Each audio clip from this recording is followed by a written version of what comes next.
에는 25번째로서 인류의 종말과 일곱 나팔 사건이라는 말씀을 가지고 은혜를 받도록 하겠습니다.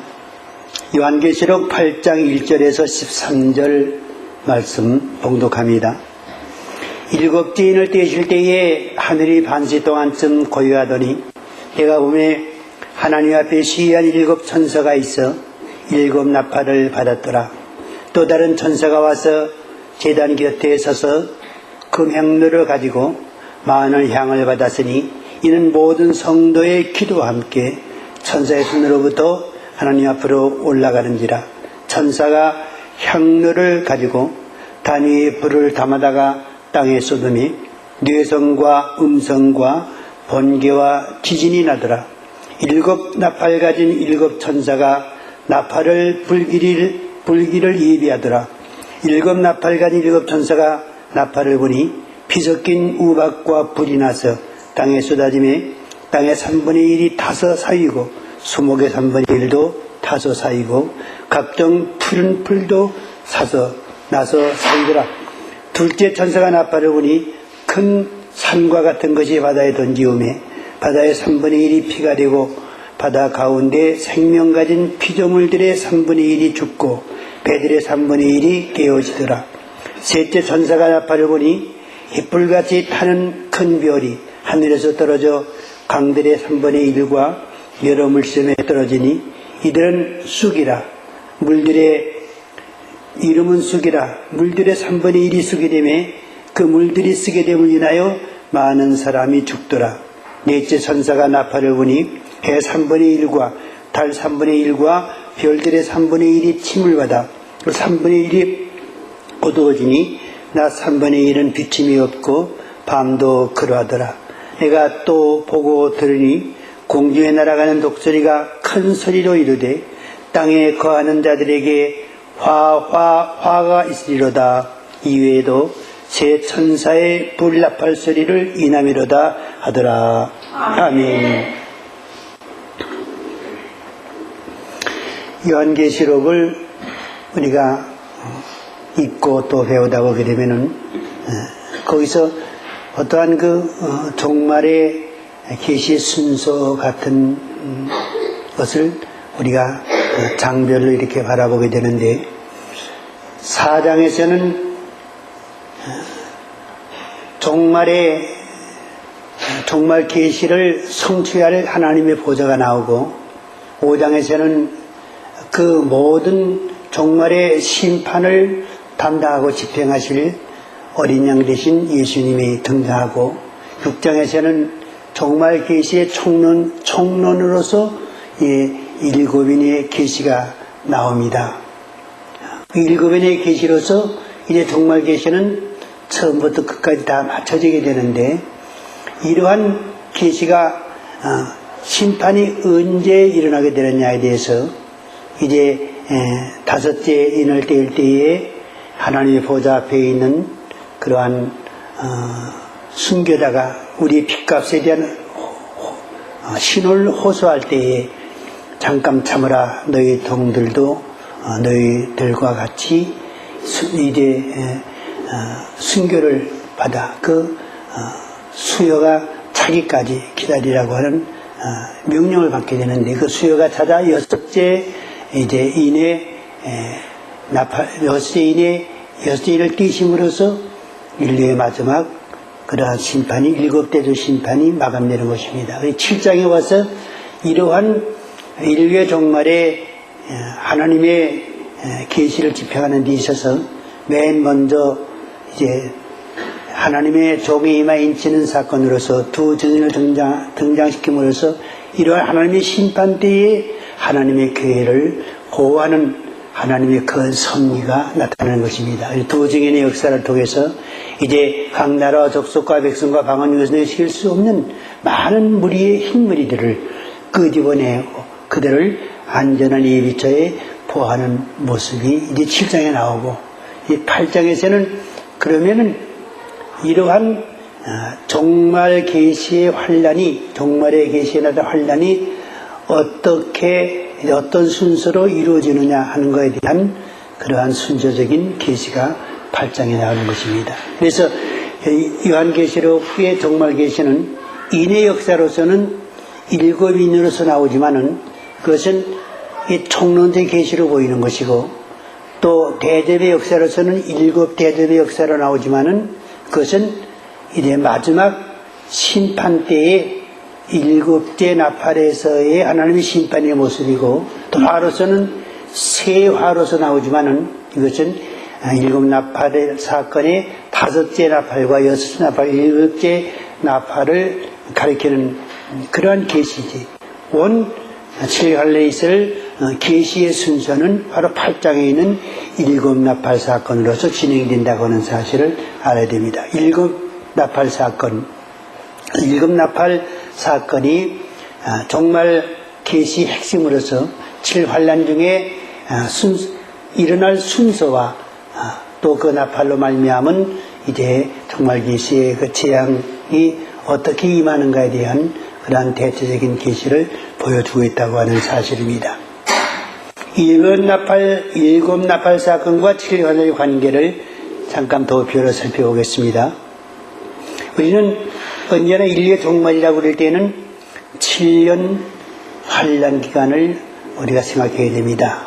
에네그리 산유에서에서 한 일의 언약 기간이 바로 예수님의 재림 메시아에 대한 그러한 이제 재림 메시아가 이 땅에 임해서 하나님 나라를 이룰 그러한 종말 기간인 사실을 밝혀주고 있기 때문에 인류의 종말이라고 할 때는 7년 환란을 생각하게 되고, 우리가 7년 환란이라고 할 때에는 바로 7환란의 계시가 요한계시록의 사건으로서 우리에게 보여주신다고 하는 사실입니다. 그래서 요한계시록 우리가 잘 연구하게 되면은 인류의 종말에 이 땅에 있을 예수님의 재림을 전후한 때의 사건의 전모와 그때 이루어질 하나님의 심판과 구원에 대한 하나님의 모든 전모, 모든 하나님의 그 종말 계시의 비밀을 낱낱이 우리가 알 수가 있게 되는 것입니다. 이것을 우리가 성경적으로 잘 풀이할 때에 그 전모를 우리가 잘 파악하고 알 수 있다는 것이지, 만약에 거기서 우리가 이제 진리를 파악하는 일에 등한히하고 잘못된 해석을 가게 되면은 오히려 엉뚱한 그러한 사태로 발전되어서 오히려 종말 계시의 큰 혼란을 가져온다고 하는 사실을 오늘 기억해야 하는 것입니다. 7년 환란 사건, 7년 환란은 그 환란 기간이 절반으로 분명히 성경에서 나눠져 있습니다. 그래서 전 3년 반 기간과 후 3년 반 기간으로 이렇게 나눠져 있습니다. 이것은 우리가 억지로 나눈 것이 아니라 성경에 나타난 계시에 그렇게 말씀해 주고 있기 때문에 우리 이것을 나누는 것입니다. 그래서 이 전 3년 반 기간, 이 전 3년 반 기간은 7년 환란 중에 있어서의 전 3년 반으로서 1260일을 가리키는 것입니다. 또한 달수로는 42달을 가리키는 것이고, 때로는 한 때와 두 때와 반 때, 구약적인 면에서 한 때는 1년을 가리킵니다. 한 때는 1년, 두 때는 2년, 1년과 2년 플러스 3년, 반 때는 반년, 그래서 3년 반이 되는 것입니다. 이 전 3년 반은 첫째 인을 떼는 사건으로부터 시작이 되지요. 흰말의 등장과 활동, 이 흰말이 7장에서 우리 하나님의 종들에 인침받은 14만 4천 명의 두 증인의 사역입니다. 그래서 가장 요한계시록 중요한 이러한 사건이 바로 흰말의 등장과 계시록 11장의 두 증인의 예언적인 사역입니다. 그래서 첫째 인으로부터 등장하는 것인데, 이 첫째 인이 이제 하나님의 정말의 하나님 교회에 대한 구원의 사역으로서 성경 전반에 걸쳐서 참으로 많은 계시를 우리에게 보여줍니다. 둘째는 붉은 말의 활동입니다. 붉은 말이 등장해서 활동하는데, 이것은 전쟁인데, 이 전쟁은 가장 큰 전쟁, 인류 역사상 전무후무한 핵전쟁, 그것이 바로 후 3년 반 들어가자마자 일어나는 핵전쟁, 세계 3차 대전 인류를 3분의 1이나 죽이는 그런 무서운 재앙을 가리키는 것입니다. 그 다음에 셋째 인을 뗄 때에 검은 말이 등장해서 활동하는데 이 검은 말은 이제 신령 안에 들어갈 그 시기부터 마지막 심판 때까지 점점 심화되는 재앙입니다. 이것은 기근과 기갈입니다. 우리가 물이 없이는 못 살고 음식이 없이는 양식이 없이는 우리가 생명을 유지하기 어려운데 건말이 등장해서 온 세계 인류를 기근과 기갈로서 생명을 쪼이게 되고 이제 죽이는 그러한 무서운 활동을 이루게 되는 것입니다. 그 다음에 넷째인이 바로 청황생말의 활동으로서 이제 적그리스도가 등장함으로써 이 청황생말이 7년 환란 한일의 언약을 맺게 되고 그 한일의 언약으로부터 또 이제 세상에 미치는 정치적인 군사적인 영향이 크게 되고 하나님의 교회를 핍박하는 처치화를 이루게 되고 후 3년 반 42달 동안 세계를 지배하는 그러한 폭군으로서 등장하게 되는 것입니다.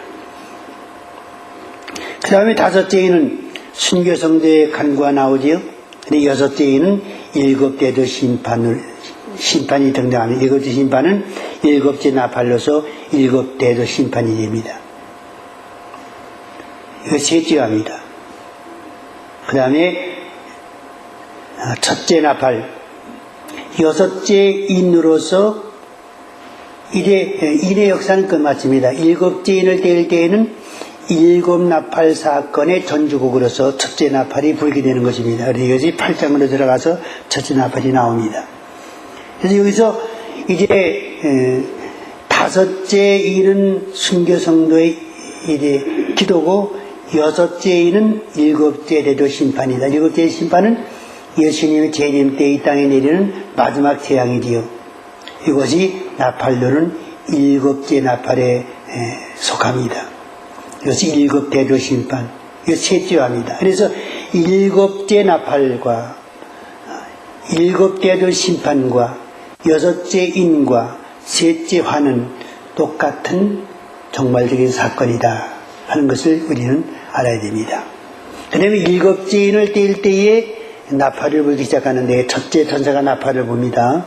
이때에 적그리스도가 등장을 하게 됩니다. 둘째 천사가 나팔을 붑니다. 이때에 열불이 등장합니다. 셋째 천사가 나팔을 붑니다. 첫째 천사가 나팔을 불 때에 적그리 등장함으로써 이제 그 적그리스도의 이제 그 세력이 점점 왕성해지더니 후 3년에 가서 완전히 붉은 용의 세상이 되어버리고 맙니다. 근데 열불이 등장도 마찬가지지요. 셋째 나팔을 불 때에 음료가 등장을 합니다. 쑥물로서 하나님의 교회를 영적으로 죽이는 음료의 등장을 보여줍니다. 이 음료가 이제 영적인 흑암을 가져오게 되지요. 그래서 후 3년 만에는 완전히 어두워집니다. 빛이 성령이 사라지게 되고 구원의 역사가 없어지게 되고 이제 음료가 이제 붉은 짐승을 등에 업고 세상의 모든 종교를 지배하는 그러한 세상이 되는 것입니다. 넷째 나팔을 통해서 영적인 흑암이 돌아가게 된다. 음료교의 등장과 영적 흑암 시대가 되는 것입니다. 이 흑암 시대는 바로 전 3년 반 초기부터 후사의 끝까지 점점 심하게 이제 어두운 그런 흑암 시대로 들어가게 되는 것입니다. 그러다가 다섯째 나팔이 불게 됩니다. 다섯째 나팔은 바로 5개월 황충 혼란이 됩니다. 그 다음에 첫째화입니다. 여섯째 나팔이 불게 되지요. 유월의 전쟁입니다. 이것이 둘째화입니다. 여기서 우리가 알 수 있는 것은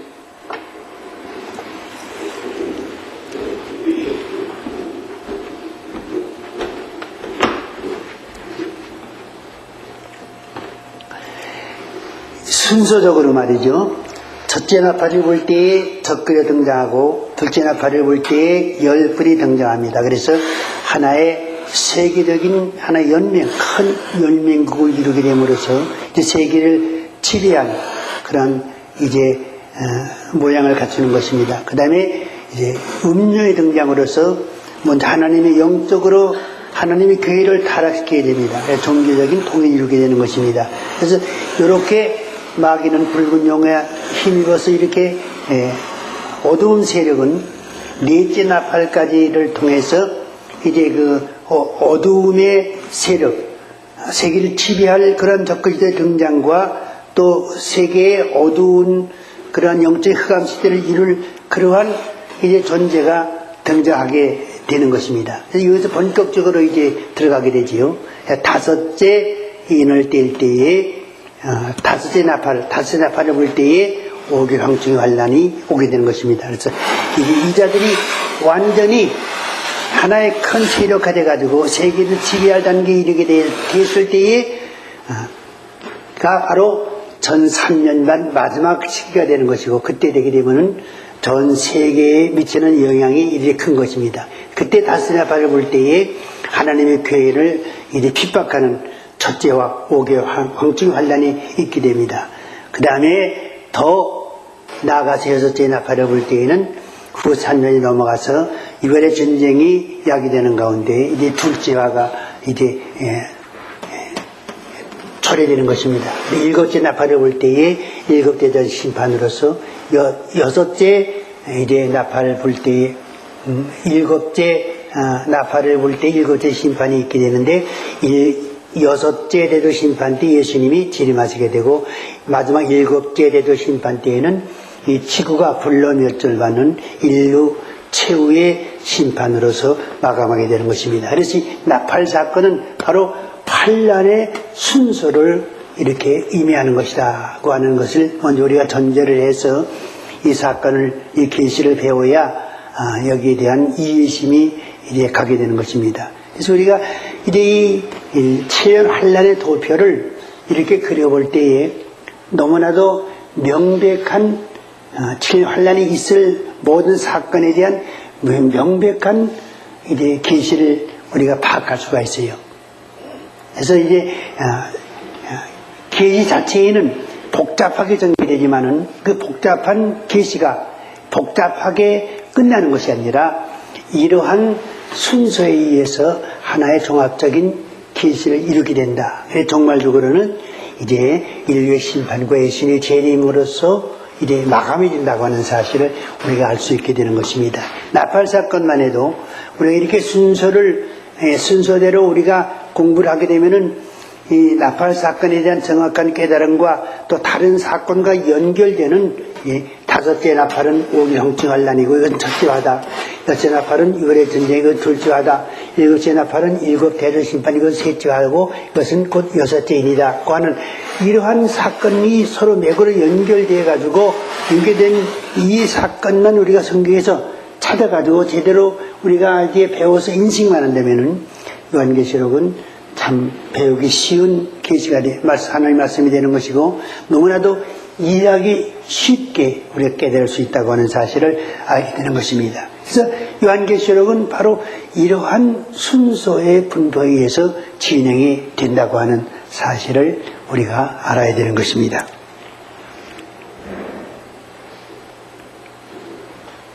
그러면 첫째 천사 나팔부터 우리가 한번 보겠습니다.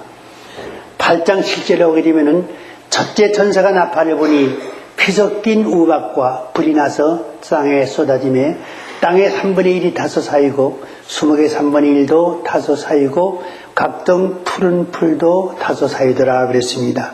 이 말씀만 가지고서는 이 계시가 과연 무엇을 의미하는가에 대한 그러한 정확한 판단을 하기가 굉장히 어렵습니다.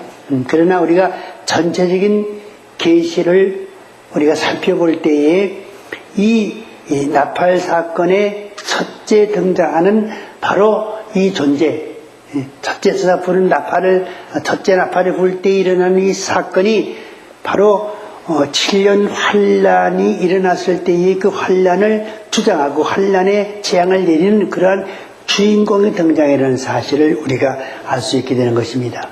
피 섞인 우박과 불이 나서 땅에 쏟아진다고 그랬습니다. 피 섞인 우박과 불은 무엇을 말하느냐? 첫째부터 넷째 나팔 사건은 다섯째, 여섯째, 일곱째 나팔 계시 하나의 전주곡이지요. 다섯째부터 재앙입니다. 다섯째 나팔은 화로는 몇 제화라고 그랬어요? 첫째하고 또 하루는 첫째와 나팔로는 다섯 나팔, 인으로는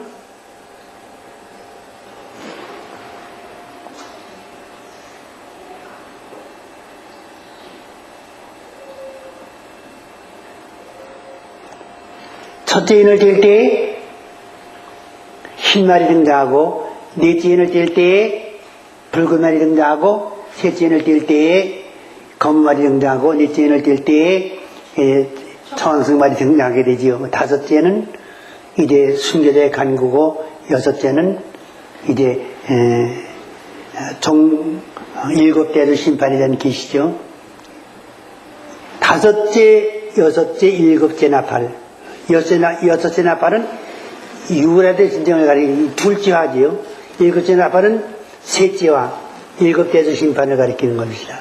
이것이 세상에 임할 재앙인데, 바로 이것은 하나님의 교회에 내리는 그러한 하나의 재앙인데, 하나의 시련입니다. 그래서 적그리스도가 등장하면은 하나님의 교회를 가만 놔두지 않아요. 하나님의 교회를 핍박하게 됩니다. 그 핍박이 이제 다섯째 나팔로서 나오게 되고, 이 첫째 화라고 합니다. 나팔로 나오게 되는데, 이 다섯째 나팔로서 하나님의 교회의 핍박은 끝나게 되고, 여기면서 신부 단장한 성도들은 예비처로 피신을 가게 됩니다. 도망가게 됩니다. 도망가게 되면 더 이상 시험을 견디지 못하기 때문에 하나님께서는 예비처로 옮겨주심으로써 특별한 보호를 받게 해주십니다. 그러자 여섯째 인을 뗄 때에 유월의 전쟁, 무서운 핵전쟁이 일어나게 되고, 일곱째 인을 뗄 때에 예수님의 재림의 사건을 전후한 일곱째 심판이 세상에 내리는 큰 재앙입니다. 하나님의 교회는 바로 다섯째 나팔로서 이제 적그리스도에 의한 재앙이 내리게 되고, 여섯째, 일곱째 나팔은 바로 이 세상, 하나님의 교회는 하나님께서 예비하신 곳으로 피신시킨 다음에 이 세상에 내리는 더 무서운 재앙, 세계 인구의 이 재앙 때는요, 성도들이 한 명도 죽질 않습니다. 자기가 죽고 괴로워서 죽고 싶어도 죽음이 저를 피한다고 그랬어요. 이때는 죽는, 교회가 핍박은 받지만은 순교하는 시기 아니라 살아있는 모든 성도들이 살아서 천년왕국의 소망을 이루는 시대이기 때문에 죽음이 피할 수 있도록 하나님께서 그렇게 죽음이 교회에 미치지 못하도록 막아주시는 것입니다. 그러나 여섯째, 일곱째는 그렇지 않아요. 여섯째는 세계 인구의 3분의 1이, 지금 60억이 넘는데 20억이 죽는다 그럴 때의 무서운 재앙입니다. 그 다음에 일곱째는 마지막 일곱째의 심판은 이 지구 안에 있는 모든 생명체가 완전히 불로 이제 진멸을 받는 그런 마지막 심판이기 때문에 이 재앙에서 이제 하나님의 교회를 건지시지 않게 되면은 하나님의 교회는 이제 구원을 마음 놓고 이룰 수가 없게 되지요. 그래서 이러한 재앙에서 교회를 하나님께서 보호하시고 구원을 이루어 주시고 예수님의 재림 때 그를 영접함으로써 천년왕국의 복을 받게 하기 위해서 하나님께서는 두 증인을 보내시고 그들의 신부의 단장을 시키시고 이제 예비처럼 옮기시는 그러한 놀라운 사역을 하는, 말하자면 이제 이러한 하나님의 큰 역사, 종말에 있어서의 하나님의 교회를 보호하시고자 하시는 하나님의 큰 뜻을 이루시기 위해서 요한계시를 우리에게 주신 것입니다. 그래서 우리는 이 계시에서 이러한 하나님의 귀한 뜻을 잘 깨닫고 이 뜻에 합당한 그러한 이제 말씀을 우리가 연구하고 또 전해야 되는 것입니다. 그래서 우리 교회는 아직은 두 증인이 등장했을 때에 온 세계에 이제 분포되어 있는 하나님의 교회를 향해서 보라시령에다 맞으러 나오라고 하는 밤중 소리를 외치게 됩니다. 지금 아무리 밤중 소리를 외쳐도요, 실감이 안 납니다. 지금 예수님에 대한 재림의 소망 가지고 살 사람들이 없어요. 노아가 120년 동안이나 하나님의 그 홍수 심판에 대한 경종을 했건만은 자기 식구들만 방주에 들어갔지 한 사람도 노아의 경종의 귀를 기울인 사람이 없었던 것처럼 지금 우리가 아무리 예수님의 재림을 떠들고 예수님의 단장을 갖추라고 해도 거기에 귀를 기울여가지고 세상에 가졌던 소망을 예수님의 재림에 이제 예수의 재림을 향하고 세상을 위해 살아왔던 우리의 모든 신앙생활을 신고 단장하는데 그래 쏟을 그러한 성도들이 생기지 않는다는 것입니다. 아직 때가 안 됐죠. 그럼 우리들은 어떠한 사역이냐? 우리들은 하나님께서 하나님의 종들의 종말에 쓰실 하나님의 종들 10장에서 이제 작은 책, 열려진 작은 책을 받아먹고 이제 이 말씀을 전하라 내 입에는 꿀같이 알지만 배에는 쓸 것이라고 한 그러한 사명가지 하나의 종들. 요한계시록 10장에서 우리 하나님의 종들이 이마에 인치는 그 하나님의 종들, 그 하나님의 종들을 깨우쳐야 됩니다. 종들을 깨우쳐가지고 그 종들에게 이러한 사명을 갖게 하고 이러한 사명 중에 영적인 무장을 갖추어서 주님이 하나님의 종들의 이마에 인치는 그날 인침받아서 이 사역을 할 수 있는 그러한 종들을 우리가 이제 종들을 뭐라고 그럴까요? 종들이 이제 많이 양성되기 위해서 하나님 종들을 깨우치고 이 말씀을 그들에게 가리키고 이 말씀 가운데서 그들이 이러한 사명을 깨닫게 되기를 그러한 원하는 간절한 심령에서 우리가 밤중수리 사역해도 이 밤중수리 사역의 종말적인 사역을 그런데 이 표적을 두고 이제 우리가 하거든요. 그래서 하나님의 종들 가운데서도 사실 이 종말적인 사역에 관심을 가지고 종말에 이제 이런 순교적인 사명 가지고 내가 하나님의 종의 반열에 들어가서 주전 4,000명의 하나님의 종의 순교적인 많이 들어가서 이러한 일을 하겠다고 하는 그런 사명감에 불붙어 가지고 기도하는 하나님의 종들이 일어나게 되면은 그러한 종들이 실상인즉 찾아보기가 굉장히 어렵습니다. 요한계시록을 배우고 가르치는 기관들은 많습니다. 그러나 그들의 요한계시록 강의를 보게 되면은 이러한 데에 초점을 두는 것이 아니라 이제 자기들이 학문적으로 연구한 그러한 학문적인 그러한 연구의 결과, 연구를 발표하는 또 거기에서 얻은 그러한 이제 자기들 나름대로의 어떤 복음적인 그러한 이제 그 공부로서 요한계시록을 전하는 것이지 이러한 시대적인 사명, 종말의 한 종들의 그 순교적인 사명자를 불러일으켜서 그들에게 이러한 사명을 심어주고 이러한 사명에서 기도함으로써 하나님의 인침받아 이러한 사역자가 되기 위해서 이제 힘쓰고 이러한 사명을 위해서 기도하는 아예 종들을 이제 그렇게 깨우치는 그러한 성경 공부라든가 그러한 모임의 이제 역사는 이제 우리가 찾아오기 어렵다는 사실입니다.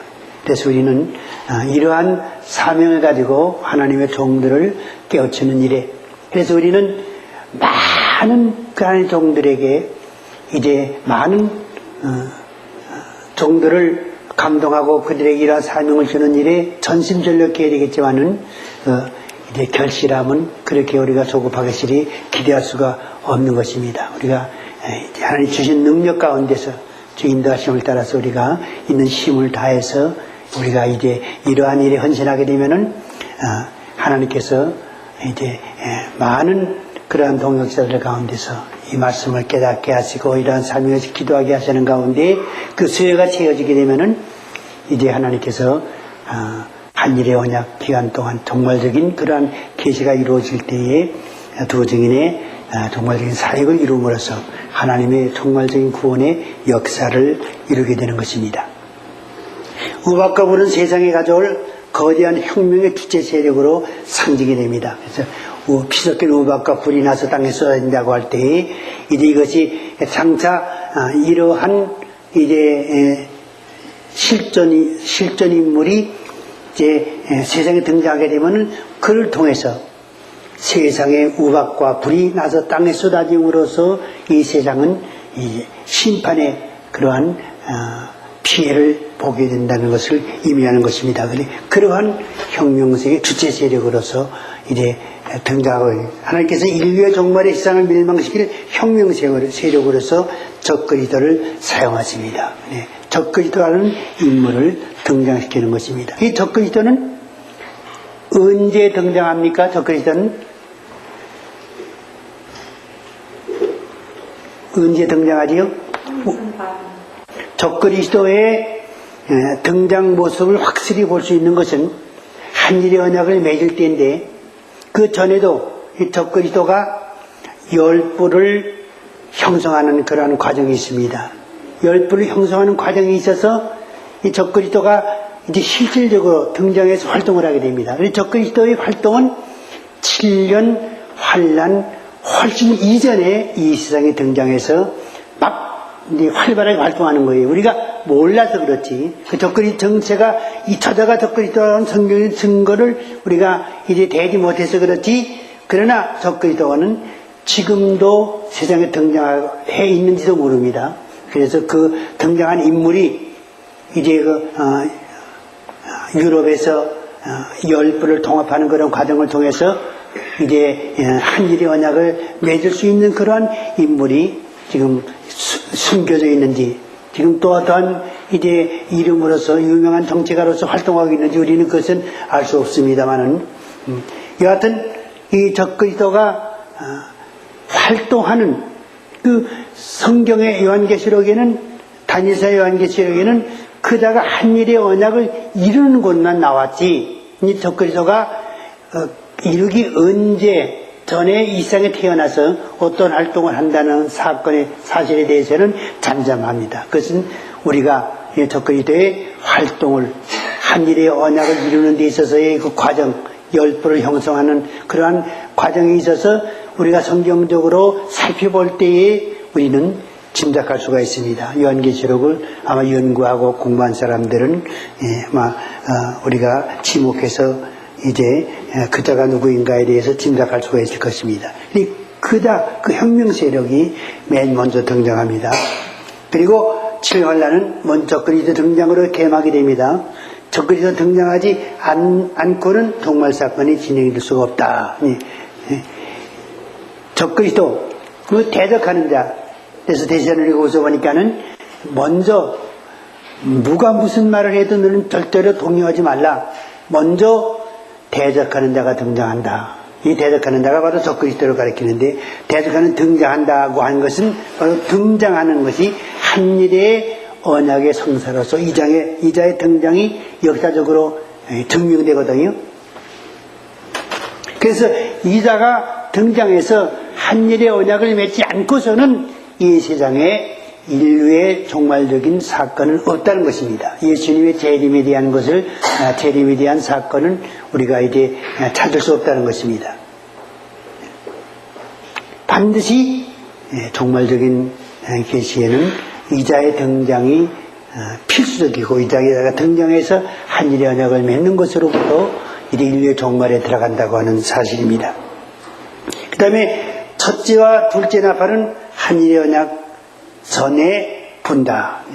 첫째와 둘째 나팔.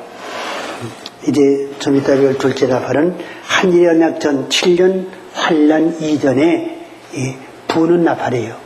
그래서 이제 첫째 나팔은 아마 불었는지도 몰라요. 우리는 전혀 모릅니다. 불었는지 안 불었는지 몰라요. 이제 불었다면은 적그리스도라는 인물이 역사적으로 등장해 있고 활동하고 있는데, 아마 적그리스도도 자기가 적그리스도를 모르고 활동할 거예요.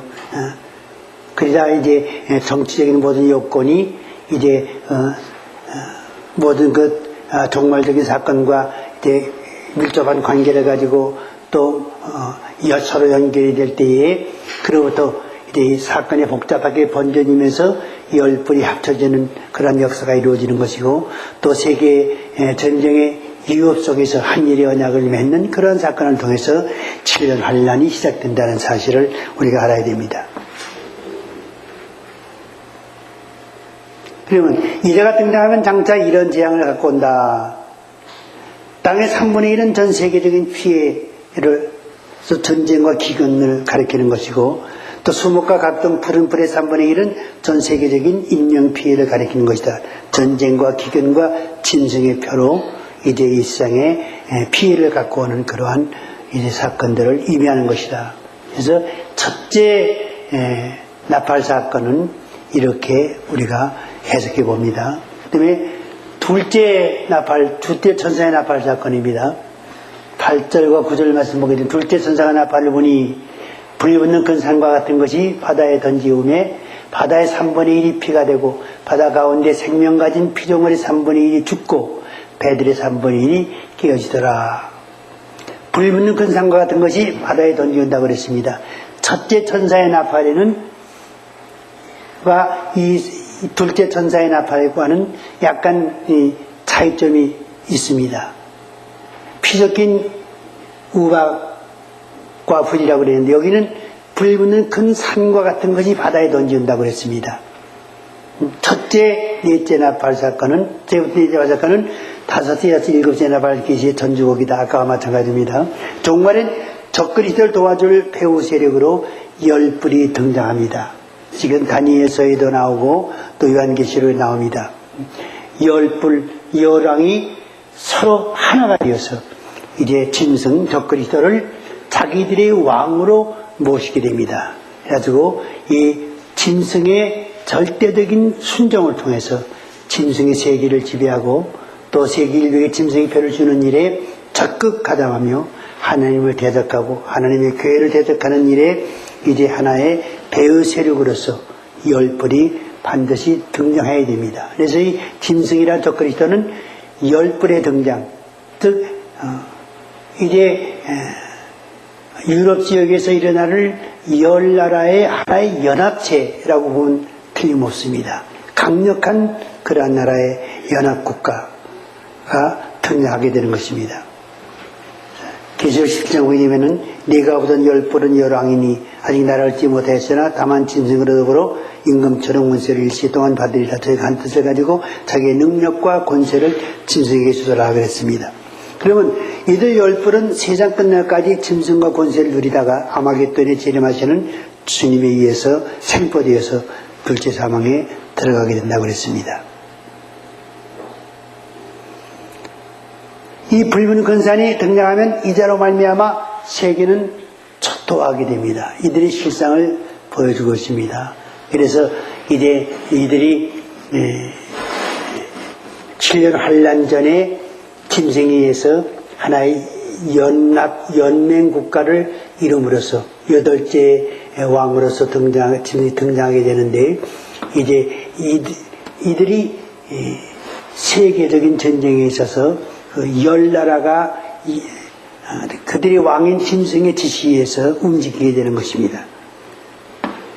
바다 가운데 피조물의 3분이 죽는 일은 유월의 전쟁으로 인한 인명의 피해들을 의미하고 배들의 3분이 당하는 피해는 이 전쟁으로 말미암은 전 세계적인 교통수단의 마비를 의미합니다. 그리고 이처럼 첫째와 둘째 나팔은 7년 환란의 서곡으로 7년 환란에 가까이 이를 때에 동시적으로 적그리스도와 열불이 등장할 것임을 우리에게 보여주고 있습니다. 지금 이런 징조가 이제 적그리스도와 열불이 유럽에서 꿈틀대고 있다고 하는 사실입니다.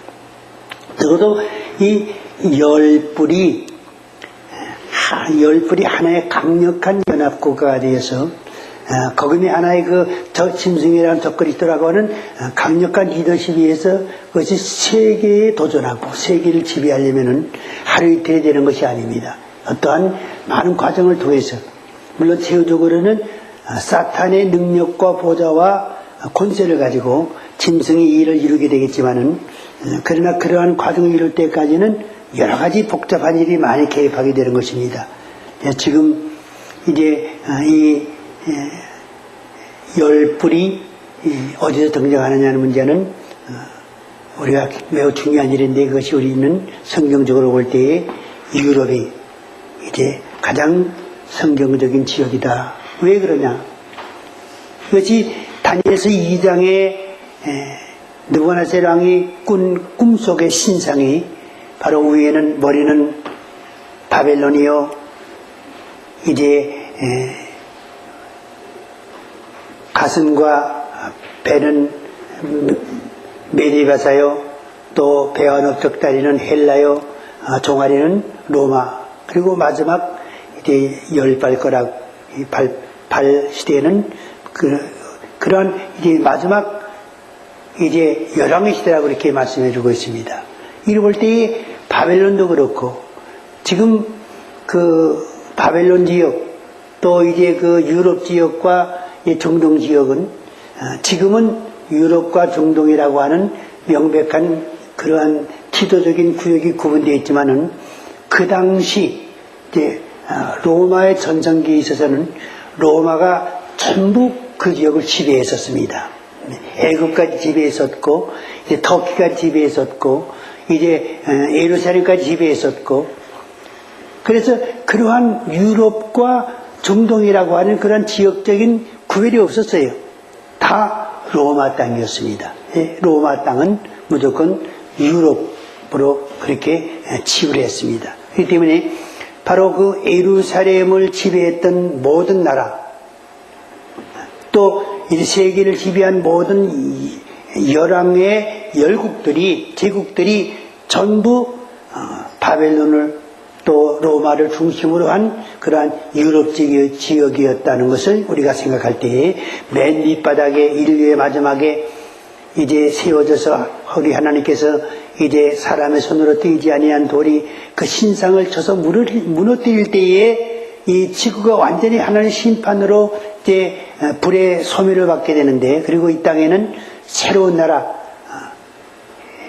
신상을 무너뜨린 돌이 이제 온 세상에 가득한 그러한 성도의 나라 천일왕국이 세워지게 되는데, 그러한 나라를 세우는 그러한 마지막 그러한 정권도 역시 바벨론을 기초로 한 메디베사, 헬라, 로마, 그 다음에 쭉 내려와서 그것이 중국이 될 수도 없고 미국이 될 수도 없어요. 그것은 끝장 나라에서 이제 일직선으로 이렇게 내려온 계시이기 때문에 역시 마지막 때에 인류를 지배하고 인류가 멸망할 때에 마지막 심판을 받을 나라도 역시 이제 유럽 지역에서 철과 진흙이 합친 나라라고 그랬거든요.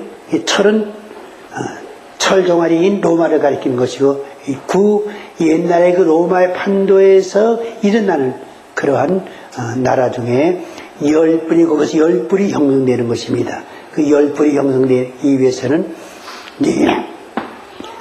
지금 유럽에는 유럽연합이라고 하는 일치된 그러한 아주 거대한 연합국가가 지금 거의 완성되어 가지고 있어요. 그래가지고 우리가 지금 한국도 그 유럽, 말하자면 그 EU와 무슨 협정이에요? 미국과 얼마 전에 맺었던 그 FTA라고 그러죠. FTA 협정을 지금 맺고 있잖아요. 그 미국의 복음가는 그러한 경제 대국이 되거든요. 근데 그것이 지금 약체예요. 강한 나라도 있고 약한 나라도 있지만은 열불이 짐승이 등장해서 그 나라를 정비할 때는 전부 전투적인 나라, 아주 이제 적그리스도에 의해서 완전히 적그리스도 사병으로서 이제 세계를 점령할 그러한 나라. 말하자면 독일의 히틀러가 이 독재자로서 세계 대표를 꿈꿨죠. 또 이태리는 누구예요? 무솔리니가 독재자로서 세계 대표를 꿈꿨죠. 그 유럽의 그러한 이제 그 세계 인류를 지배하고 세계의 지배를 꿈꾸는 그러한 이제 그 독재자들이 출현하는 것이 바로 유럽 지역이거든요.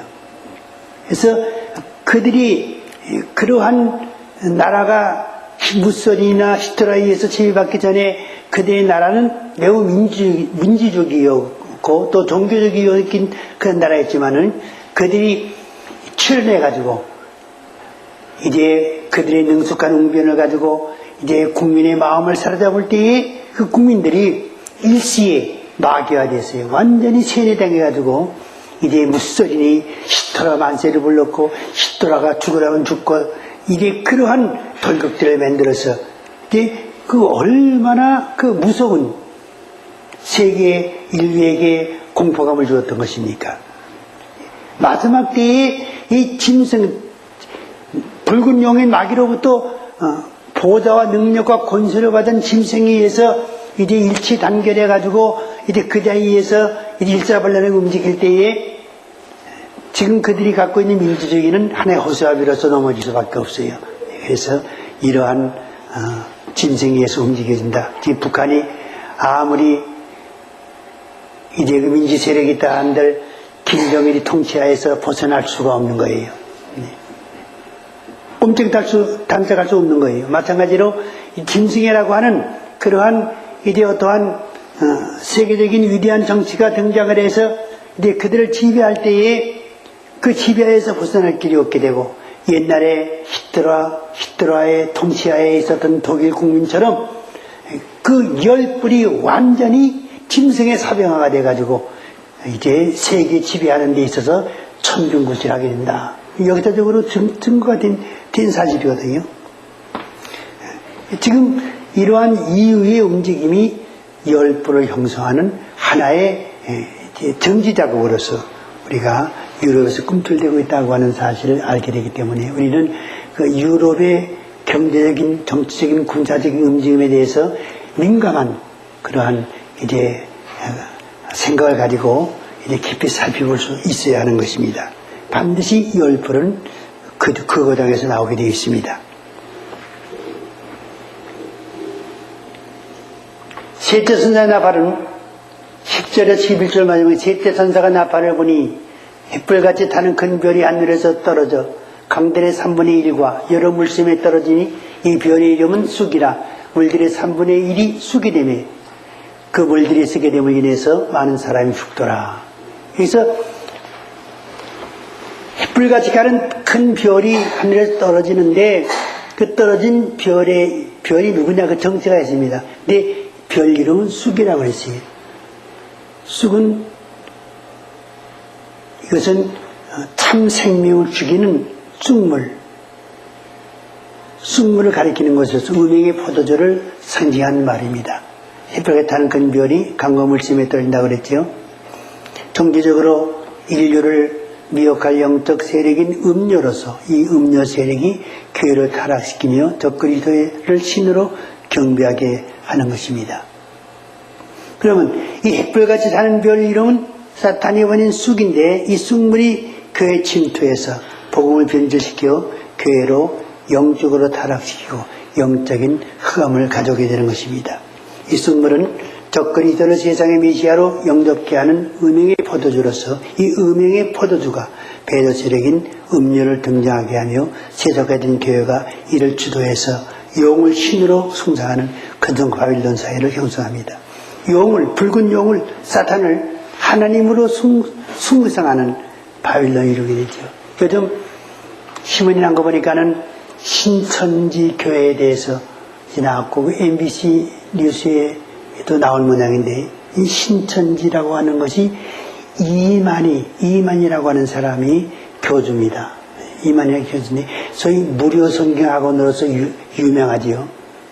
이 사람이 이제 그 출신이 그 뿌리가 박대설의 장로 밑에서 있었던 사람이에요. 거기서 갈라지고 그래서 유재일이 밑에 있다 갈라지고 해가지고 이제 나도 할 수 있다 그래서 자기가 교주가 돼가지고 이제 신천지 교회를 맺는 겁니다. 그래서 교주가 됐는데 그 자들이 하는 짓은 뭐냐게 되면은 박태선이가 스스로 자기가 하나님이다, 나는 성령이다 그렇게 주장을 했습니다. 마찬가지로 이 이만희가 희한하게 실이 성령님, 자기 이름이 성령님입니다. 성령님. 그래서 성령님이라, 저자 성령님이라 가지고 요한계시록 이제 강해를 쓴 책이 있어요.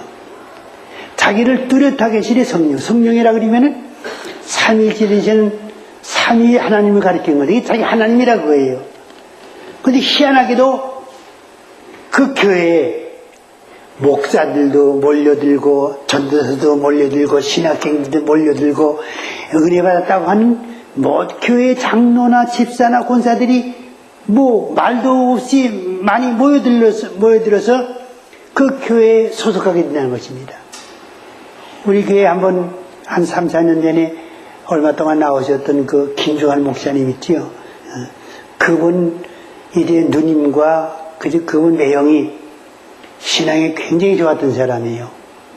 큰 회사를 운영했던 사람이고 순복음교회 이제서 얼마나 성실하게 신앙생활했던 사람인지 모르는데 하루는 그 김 목사님 나에게 자기 누님 내외가 신천지 교회로 가서 그 사람한테 완전히 미쳤다는 거예요. 그래가지고 그 신천지 이만이야말로 재림 예수다. 그 사람이 말 성령님이다. 그렇게 신앙적으로 확신한다는 거예요. 참 기가 막힐 노릇이죠. 아주 사기꾼 중에서 사기꾼이 아주 우리가 봐도 참 하치 않은 인간인데 그런 인간도 한번 하나님의 말씀으로 잘못 성경 우리와 똑같은 성경을 갔는데 잘못 매기게 되면은 그것이 쑥물이 되어서 그러한 인간을 성령님으로 섬기게 된다, 믿게 된다고 하는 사실은 얼마나 놀랍습니까? 또 통일교회 이제 문선명이 보세요. 지가 하나님이라고 그러는 거예요. 그래서 통일교인들은 바로 문선명을 하나님으로 섬깁니다. 그런데 마지막 때에 이 짐승이 등장하는데 붉은 사탄의 능력도 있고 권세도 있고 또 보호자도 가졌다고 그랬어요. 이것을 사탄은 누구에게 주려고 그랬어요? 예수님에게 주려고 그랬죠. 예수님께 나에게 경배하면은 이 세상 영광을 다 너에게 주지라. 이것은 하나님께서 내게 주신 것이기 때문에 너에게 줄 수 있다고 그랬거든요. 바로 그러한 예수님 그래서 사탄은 물러가라고 물리쳤지요. 예수님 보고 가짜 메시아가 되려는 거 진짜 메시아 보고 통하지 않지요. 그야. 근데 이 용은 바로 용이 바로 이러한 사탄의 대리인으로서 이제 세상에 가짜 메시아로 등장하는 것입니다. 용은 지금 문선영이나 이만희는 죽은 사람 살리지도 못하고 물을 피되게 하지도 못하고 하늘과 비를 내리게 하지도 못하고 아무 권세도 없습니다. 그런데도 그들을 하나님으로 섬기는데 하물며 용으로부터 능력을 받고 권세를 받고 보호자까지 받은 그 존재가 등장한다면 세상에서 그를 신으로 섬기는 일은 당연하다고 생각합니다. 북한에 그리스도교 연맹이 있지요. 우리가 북한에서 이제 교회가 있으니까는 북한의 교회를 도와주면 참 좋은 일이다. 북한의 교회가 많이 세워지면 좋은 일이다. 그렇게 생각하지만은요. 그러면 남한에 통일교가 많이 세워지면 좋습니까? 통일교도 성경 가지고 있는데요. 또 이만희 같은 신천지 교회가 많이 세워져서 좋습니까?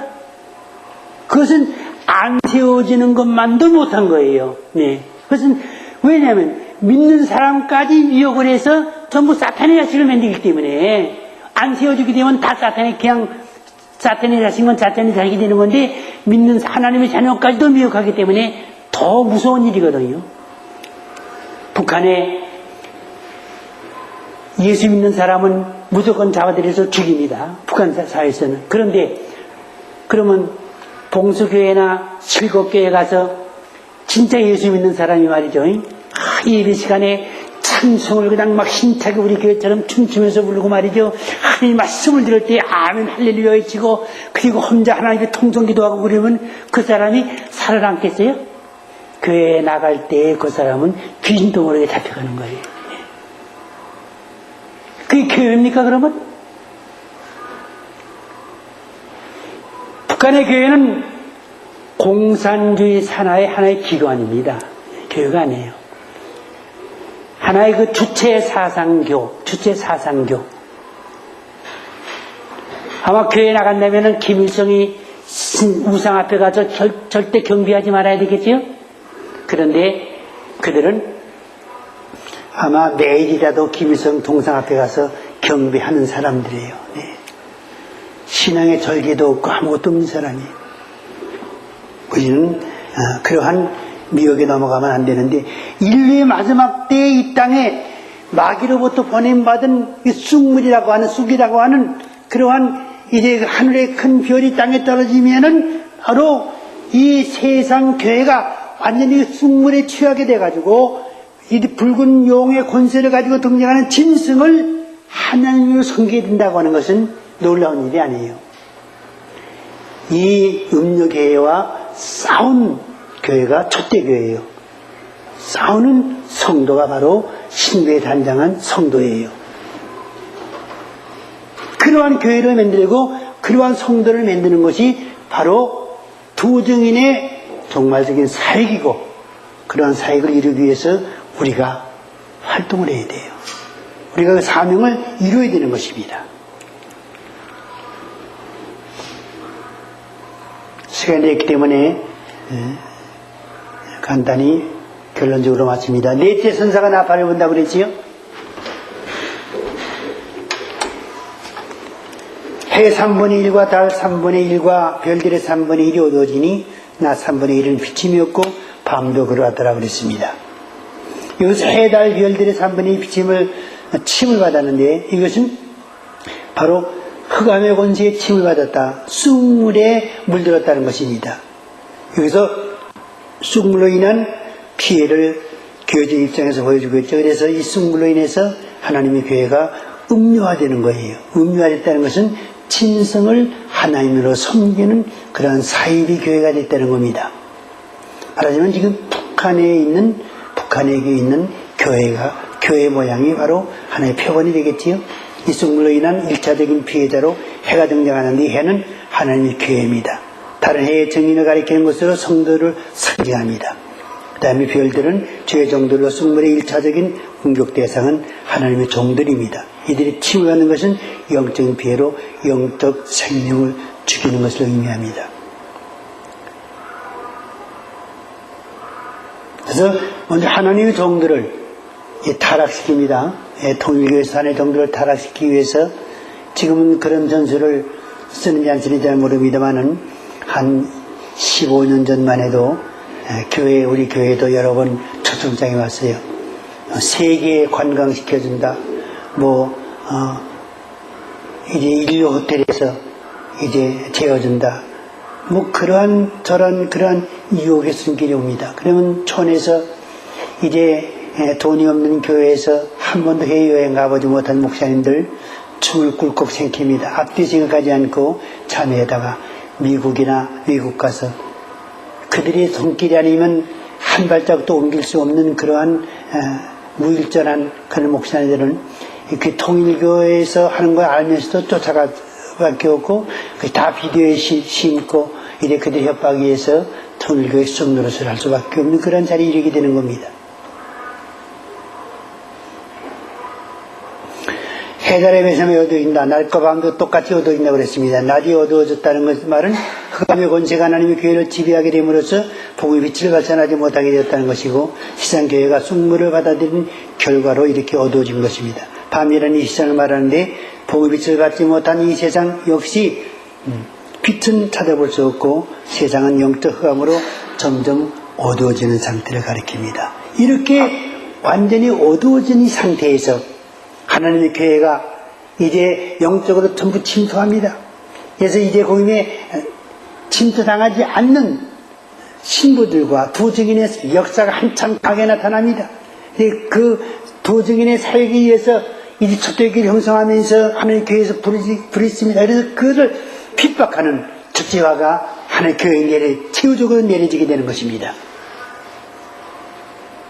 그래서 이제 거기서 하나님께서 그 핍박에서 넘어가게 하심으로 예비치로 옮겨주시고 그 후에 이 땅에